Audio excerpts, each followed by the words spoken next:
শিবায় নমো নমো, জয় কালী ওং স্বাহা ফট।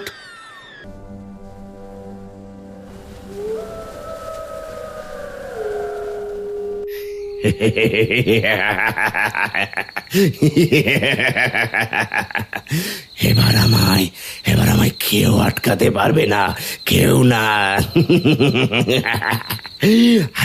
আর মাত্র দুটো বলি দিলেই আমায় আর কেউ ঠেকাতে পারবে না, কেউ না। কয়েক বছর আগের এই পুরনো শ্মশানে প্রায়শই কারো অট্টহাসি আর একই সাথে কারো করুণ আর্তনাদ শোনা যেত, যেন কেউ পৈশাচিক হাসি হাসছে।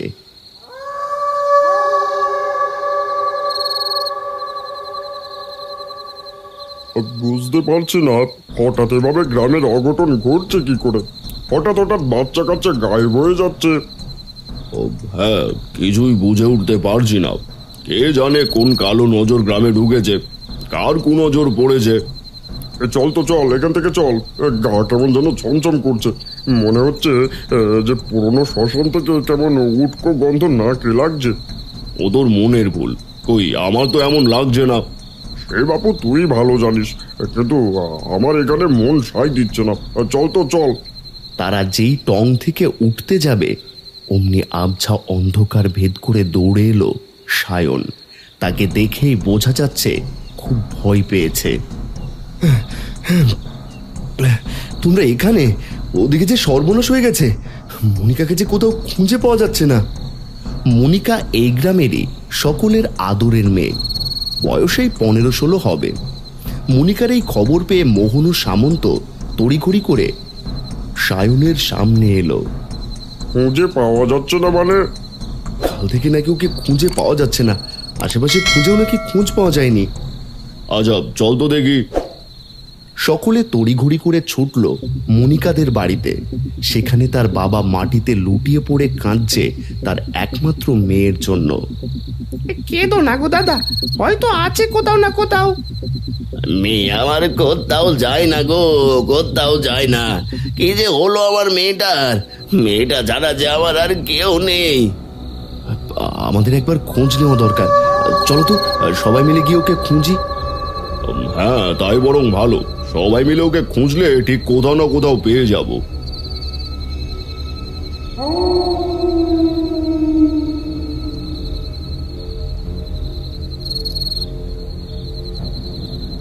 সবাই মিলে রাতের আধার ভেদ করে বেরিয়ে পড়ে মনিকাকে খুঁজতে।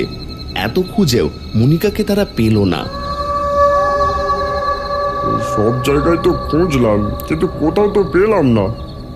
কোথায় গেল আমার মেয়েটা? এখন শুধু বাকি আছে ওই পুরনো শ্মশানটা। না না, আমার মেয়ে শ্মশানে কি করবে? চলো চলো অন্য কোথাও দেখি। আমরা তো খুঁজলাম কিন্তু পেলাম না তো। এখন শ্মশানে দেখা বাকি আছে, চলো না ওখানে গিয়ে দেখি। উপায় নেই, চলো খুঁজে আসি, যদি সেখানে পেয়ে যাই। এই পুরনো শ্মশানের নাম শুনলেই গা শিউড়ে ওঠে গ্রামবাসী, কিন্তু আজ নিরুপায় হয়ে তারা সেই দিকে এগোতে থাকে। সেখানে গিয়ে শ্মশানের দিকে তাকাতেই চোখ ছানা বড়া হয়ে গেল তাদের। শ্মশানে ছড়িয়ে আছে তাজা রক্ত আর মৃত মানুষের হাড়গোড়, আর সদ্য কাটা এক তাজা রক্তে ঘেরা মানুষের কাঁটা মাথা। এসব কি এখানে? এগুলো তো তাজা রক্ত। ওদিকে দেখো, ওদিকে ওটা কার মাথা পড়ে আছে? মনিকা, ওর গায়ের জামার টুকরো এখানে। মনিকা মা আমার। ওটা কার মাথা? ভয়ে ভয়ে তারা এগিয়ে গেল উল্টে থাকা মাথাটার দিকে। এগিয়ে যেতেই তারা দেখলো এটা আর কেউ না, মনিকার কাটা মাথা। তা দেখে কান্নায় ভেঙে পড়ে মনিকার বাবা। মনিকা, আমার মেয়ে, কার নজর পড়েছে আমার মেয়ের ওপর? কেঁদো না দাদা, কেঁদো না। কিভাবে যে কি হলো আমরা তো কিছুই বুঝে উঠতে পারছি না। কে করলো এমনটা? আমার তো মনে হয় কোনো অশুভ শক্তি আমাদের গ্রাম গ্রাস করেছে। আর তা না হলে এত ভয়ঙ্কর কাণ্ড কি করে হয়? একের পর এক অঘটন ঘটেই যাচ্ছে। আর এই পুরনো শ্মশান আগে থেকেই খারাপ, অভিশপ্ত বলা হয়। কিন্তু মনিকা এখানে কেন এসেছে? সেটাই তো কথা, কেন এখানে এসেছিল এখন থেকে গ্রামের সবাইকে সাবধানে থাকতে হবে।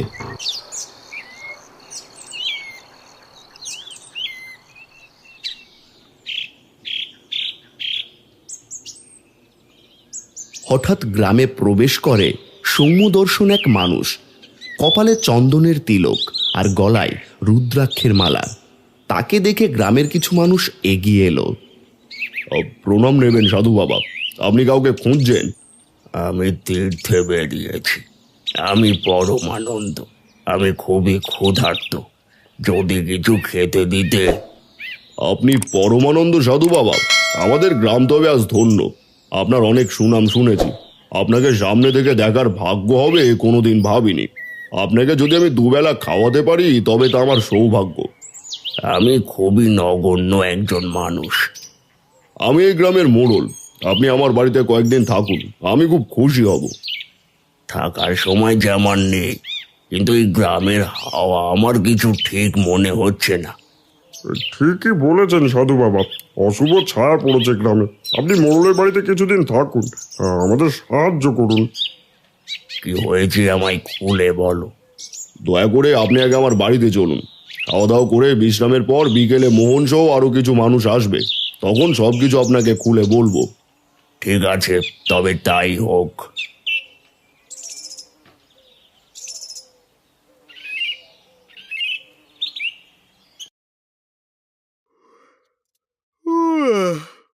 হা হা মাহান্ত, এমন আপ্যায়ন করলে যে আমি আর নড়তেও পারছি না। এত তৃপ্তি করে খেয়েছি আজ। তোমার গিন্নির রান্না খুব ভালো।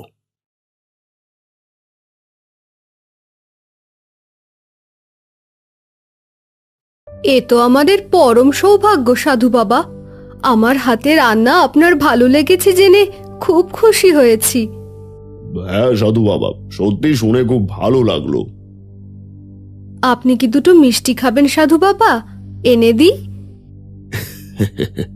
না না, আমার পক্ষে আর এক ঢোক জল গেলাও সম্ভব না মা। আচ্ছা, কিছুক্ষণ পরেই তবে খাবেন। যাও, তুমি রাতের রান্নার প্রস্তুতি নাও। মাহান্তর গিন্নি সেখান থেকে চলে যায়। পরমানন্দ উঠোনের দিকে তাকিয়ে দেখে সায়নরা তার দিকেই এগিয়ে আসছে। ওই তো সবাই চলে এসেছে সাধু বাবা। আচ্ছা, তোমরা আমায় খুলে বলো তো, এবার কি হয়েছে ঠিক তোমাদের? কি ভয়ঙ্কর কাণ্ড সাধু বাবা! আমাদের গ্রামের পুরনো শ্মশানের আগে থেকে নাম খারাপ। কাল রাতে আরো ভয়ঙ্কর ঘটনা ঘটে গেছে। ভয়ঙ্কর ঘটনা? কি এমন হয়েছে যে তোমরা সবাই ভয় পেয়ে আছো? সাধু বাবা, আমাদের গ্রামের রঞ্জিত ভাইয়ের একমাত্র মেয়ে মুনিকা গেল পরশু রাত থেকে তাকে খুঁজে পাওয়া যাচ্ছিল না।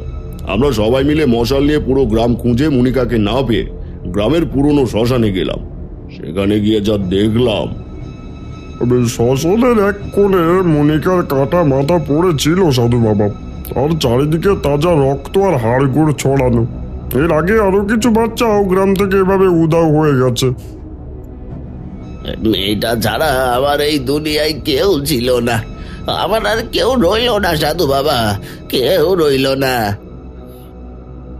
তোমরা কি কিছু আজ করেছো? না সাধু বাবা, তেমন কোনো কিছুই আজ করিনি। তবে মনে হয় কোনো অশুভ শক্তি এই কাজ করেছে। আর এসব অশুভ শক্তি কি আমাদের হাতে ধরা পড়ে? মাহান্ত, আপনি তো এই গ্রামের মোড়ল। আপনি কখনো খোঁজ নেননি এই কাজ কে বা কারা করেছে? হ্যাঁ, তিনি বহুবার তার লোকজনকে দিয়ে খোঁজ নিয়েছে, কিন্তু কিছুই খুঁজে পাইনি। হ্যাঁ সাধু বাবা, আমি সহ আমার লোকেরা বলেন বহুবার এই সত্যতা খোঁজার চেষ্টা করেছি যে গ্রামে কেন এসব হচ্ছে, কিন্তু কিছুই আমাদের নজরে পড়েনি। আর ওই শ্মশানে যাওয়ার সাহসও কারো হয় না, তাই আগে কখনো সেখানে যাওয়াও হয়নি। তবে কাল যখন আমরা গেলাম আর চোখের সামনে এমন ভয়ঙ্কর দৃশ্য দেখে বুঝতে পারলাম যে এই শ্মশান আসলে একটা অভিশপ্ত শ্মশান। আমি একবার ওই শ্মশানে যেতে চাই। না না সাধু বাবা, এই আপনি কি বলছেন? ওখানে গ্রামের কোনো মানুষ পা রাখে না, আর আপনি বাইরের লোক হয়ে ওই পুরনো শ্মশানে যাবেন বলছেন? না মানে আপনি তো আমাদের গ্রামে থাকেন না, তাই আর কি। মোড়ল ঠিকই বলেছে সাধু বাবা, আপনার ওখানে যাওয়া ঠিক হবে না। আপনি বরং গ্রামে থাকুন কিছুদিন, দেখুন কিছু বুঝে উঠতে পারেন কি না। আচ্ছা ঠিক আছে, তবে তোমরা যা বলছো আমি তাই করব। মাহান্তর চণ্ডী মণ্ডপে এক থমথমে নীরবতা বিরাজ করছে। পরমানন্দ সাধু একদৃষ্টিতে শ্মশানের দিকের জঙ্গলটার দিকে তাকিয়ে আছেন। তার শান্ত চোখের আড়ালে যেন কোনো ঝড়ের পূর্বাভাস খেলা করছে। মহান্ত, তোমরা ভয় পাচ্ছ বলে আমি যাব না, তা হয় না। তবে আপাতত তোমরা যখন বারণ করছো, আমি আজ রাতেই গ্রামেই থাকবো। কিন্তু একটা কথা মনে রেখো, পিশাচেরা কিন্তু দূর থেকে আসে না, তারা অন্ধকারেই বাসা বাঁধে। আপনি কি বলতে চাইছেন সাধু বাবা? এই পিশাচ কি আমাদের গ্রামেরই কেউ? সময় সব বলে দেবে বাবা সায়ন। পরমানন্দ সাধুকে উপরতলায় থাকতে দিয়েছে মোড়ল মাহান্ত। রাত তখন গভীর, পুরো গ্রাম তখন একদম নীরব হয়ে আছে। পরমানন্দ সাধু কোনো এক বিষয়ে ভাবতে ভাবতে বারান্দায় পায়চারি করছে। হঠাৎ তার নজর গেল পাশের ঝোপের দিকে। দেখল কেউ একজন কালো চাদর পিছিয়ে মিলিয়ে গেল রাতের আঁধারে। তার কিছুক্ষণ পরেই আবার সাধু খেয়াল করল মাহান্তর বাড়ি থেকে কেউ শরীরের মুখে চাদর পেঁচিয়ে বেরিয়ে গেল। কিছু তো একটা গোলমেলে ব্যাপার আছে, তবে আজ নয়, আমাকে আরো কিছুদিন পরখ করতে হবে। এখন যাই, গিয়ে শুয়ে পড়ি। এই বলে পরমানন্দ সাধু ঘরে গিয়ে শুয়ে পড়লেন। তবে তার পরক্ষণেই দরজায় কড়া পড়ল তার। কে কে এত রাতে? আমি সাধু বাবা, আপনার সাথে জরুরি কিছু কথা ছিল, একটু দরজাটা খুলুন। পরমানন্দ সাধু তড়িঘড়ি দরজা খুলতেই মাহান্তর গিন্নি আতঙ্ক নিয়ে ঘরে ঢুকে পড়ে।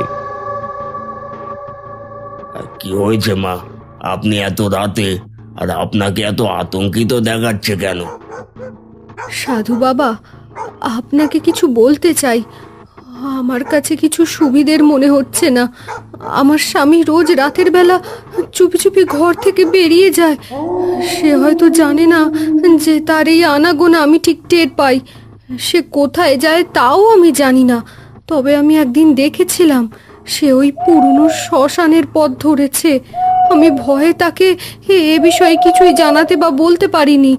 সে আবার এসবের সাথে যুক্ত নয় তো। এই বিষয়টা আজ আমি নিজে চোখেই দেখেছি। আপনি ভয় পাবেন না মা, সবকিছু ওই খুব দ্রুত খোলসা হবে। এই গ্রামে প্রথম ঢুকে আমার সন্দেহ লেগেছিল। যদি আবার কোনো অঘটন ঘটে? আপনি ভয় পাবেন না, আপনি যান গিয়ে ঘুমিয়ে পড়ুন। পরমানন্দ সাধুর কথায় আশ্বস্ত হয়ে মাহান্তর গিন্নি তার ঘরে চলে যায়। পরমানন্দ সাধু তখন জানালা দিয়ে ওই শ্মশানের দিকে তাকাতেই তার চোখে পড়ে এক নীল ধোঁয়া ছড়িয়ে পড়েছে সেখানে।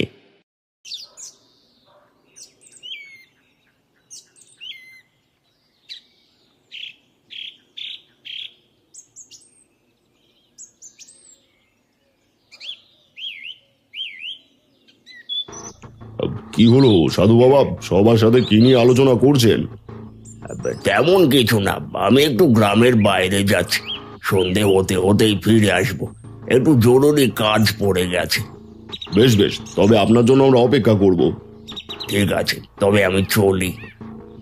এই বলে পরমানন্দ সাধু চলে যায়, আর মাহান্ত সাধুর চলে যাওয়া দেখতে থাকে। কিরে, যা যা বলেছি সব মনে আছে তো? আজকে কিন্তু শেষ দিন। হ্যাঁ, আমার মনে আছে। আজ রাতেই কোনো না কোনো একটা ব্যবস্থা করে ফেলবো, আপনি কোনো চিন্তা করবেন না। কথার যেন কোনো নড়চড় না হয়, তাহলে তো জানিস কি হবে তোর। সূর্য ডুবু ডুবু, আকাশের কোণে রক্তের মতো লাল আভা ফুটে উঠেছে। পরমানন্দ সাধু গ্রামে ফিরে এলেন, কিন্তু তার চোখে মুখে এক অদ্ভুত কাঠিন্য। মাহান্ত তখন বাড়ির উঠোনে বসে একটা খড়গ ধার দিচ্ছিল। সাধুকে দেখেই সে তাড়াহুড়ো করে সেটা সরিয়ে ফেলল। সাধু বাবা, কাজ শেষ হলো? আসুন আসুন, ভিতরে আসুন, আপনার জন্য ডাবের জল রাখা আছে। কাজ শুরু হলো মাহান্ত, শেষ হতে এখন অনেক দেরি। ডাবের জল বরং আজ থাক। আপনি কি চাইছেন বলুন তো বাবা, কিছু হয়েছে? না কিছু না, রঞ্জিত আর সায়নকে একবার খবর দাও তো। আজ রাতে ওদের সাথে আমার কিছু বিশেষ কাজ আছে। কি এমন কাজ সাধু বাবা, আমায় বলুন না হয়। রাত জেগে গ্রাম পাহারা দিতে হবে এবার। তুমি হলে গ্রামের মোড়ল, গ্রাম পাহারা কি আর তুমি দিতে পারবে? তাই ওদেরকেই ডাকো। আচ্ছা সাধু বাবা, ঠিক আছে, আমি ওদেরকে ডেকে পাঠাচ্ছি।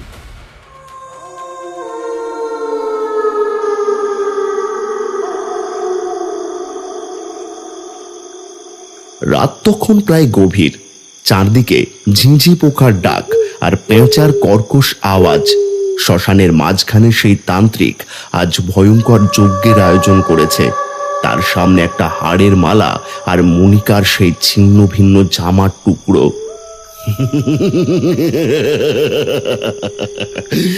আজই সেই রাত, আজ রক্ত চড়ালে মহাকাল জাগ্রত হবে। হায় হায়, নিয়ে আয় সেই বলি। হঠাৎ অন্ধকারের ভেতর থেকে মাহান্ত বেরিয়ে এলো। মাহান্ত তান্ত্রিকের দিকে ইঙ্গিত করে বলে, কাজটা কি এখানেই হবে? সাধু বাবা তো বাকিদের নিয়ে গ্রাম পাহারা দিচ্ছে, এই সুযোগ।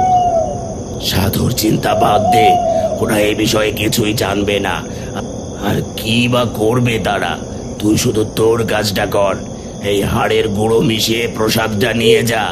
কাল সকালে যেন পুরো গ্রাম এটা খায়, তাহলে গ্রামের মানুষরা আমার বশে চলে আসবে।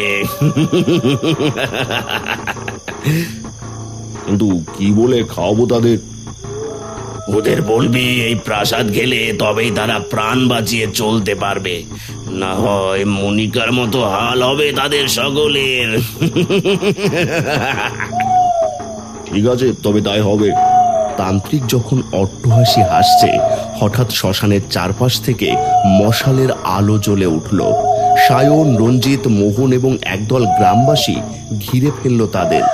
মাঝখানে দাঁড়িয়ে পরমানন্দ সাধু। ধর্মের কল বাতাসে নড়ে মাহান্ত। শ্মশানের ডাক কি কেবল তোরাই শুনতে পাস? এই গ্রামে ঢুকে আমি আঁচ করেছি কি হচ্ছে এই গ্রামে। এখানে সর্ষের ভেতরেই ভূত। এই সাধু সাধু বাবা, আপনি মানে আমি তো এখানে এসেছিলাম পিশাচটাকে ধরতে। তুই নিজেই আমাকে এই পথে এনেছিস, তুই নিজেই চেয়েছিলি এমন কিছু করতে যেন সারা জীবন তুই আরাম আয়েসে খেতে পারিস, মোড়ল হয়ে থাকতে পারিস। মিথ্যা, এই শয়তান তান্ত্রিক মিথ্যা বলছে। আপনি মিথ্যে বলবেন না মাহান্ত কাকা। সাধু বাবা আমাদের আগেই সব বলে দিয়েছিলেন। বিকেলে উনি যখন বাইরে গিয়েছিলেন, উনি পাশের গ্রামের তান্ত্রিকের আস্তানা খুঁজে পেয়েছেন, যেখানে আপনি যাতায়াত করতেন। তুই তুই মোড়ল সেজে আমার মেয়ের প্রাণ নিয়েছিস। তুই আমার মেয়ে বলে দিয়েছিস তোর সিদ্ধির জন্য। আজ তোকে এই শ্মশানেই পুঁতে ফেলবো। শ্মশানে ধিকে ধিকে জ্বলা আলো আর গ্রামবাসীদের হাতের মশাল সব মিলিয়ে এক নারকীয় পরিবেশ তৈরি করেছে। মাহান্ত ভয়ে কাঁপতে শুরু করেছে। রঞ্জিত রঞ্জিত বিশ্বাস করো, আমি শুধু চেয়েছিলাম গ্রামটা যেন ভালো থাকে। তান্ত্রিক আমায় বলেছিল বলি না দিলে গ্রাম ধ্বংস হয়ে যাবে। আমি জানতাম না ও তোমার মেয়েকেই বেছে নেবে। চুপ কর কুলাঙ্গার, তুই মোড়ল হয়ে পিশাচের সাথে হাত মিলিয়েছিস। আমার বুকটা খালি করার সময় তোর হাত একবারও কাঁপলো না। আজ তোর রক্ত দিয়ে আমি আমার মেয়ের তর্পণ করব। তোরা সাধারণ মানুষ, তোরা কি বুঝবি শক্তির মহিমা? মনিকার রক্ত আমার অমরত্বের কাছাকাছি নিয়ে গেছে। এই সাধু তোদের বাঁচাতে পারবে না। অমরত্ব? পিশাচের সেবায় কোনোদিন অমরত্ব আসে না তান্ত্রিক। তোরা অনেক ক্ষতি করেছিস এই গ্রামের, আর না। স্বাহা। চন্দ্রটা জেগে ওঠ, শেষ করে দেই সাধুকে। তোর কোনো শক্তি আর চলবে না। যে খড়গ দিয়ে তুই মনিকার প্রাণ নিয়েছিস, সেই খড়গে আজ তোর বিনাশের কারণ হবে। শয়তানদের আর ছাড় দেওয়া যাবে না। আমাদের সন্তানদের খুনিদের আজ এই আগুনেই শেষ করতে হবে। আমি লোভে পড়ে গিয়েছিলাম। তান্ত্রিক আমায় বলেছিল আমি সারা জীবনের জন্য অজেয় মোড়ল হয়ে থাকবো। তোর লোভের মাসুল আমার মেয়েকে কেন দিতে হলো?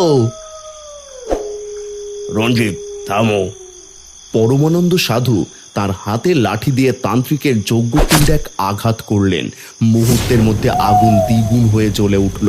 তান্ত্রিক নিজের তৈরি মায়াজালে আটকা পড়ে গেল। তার পৈশাচিক অট্টহাসি এবার আর্তনাদে পরিণত হলো। এটা হতে পারে না। আমার সাধু, আমার অমরত্ব, আমাকে বাঁচা, আমাকে বাঁচা। তোকে বাঁচানোর কেউ নেই, তোর মতো শয়তানকে কেউ বাঁচাতে আসবে না। তান্ত্রিকের আগুন মাহান্ত শরীরেও লেগে গেল।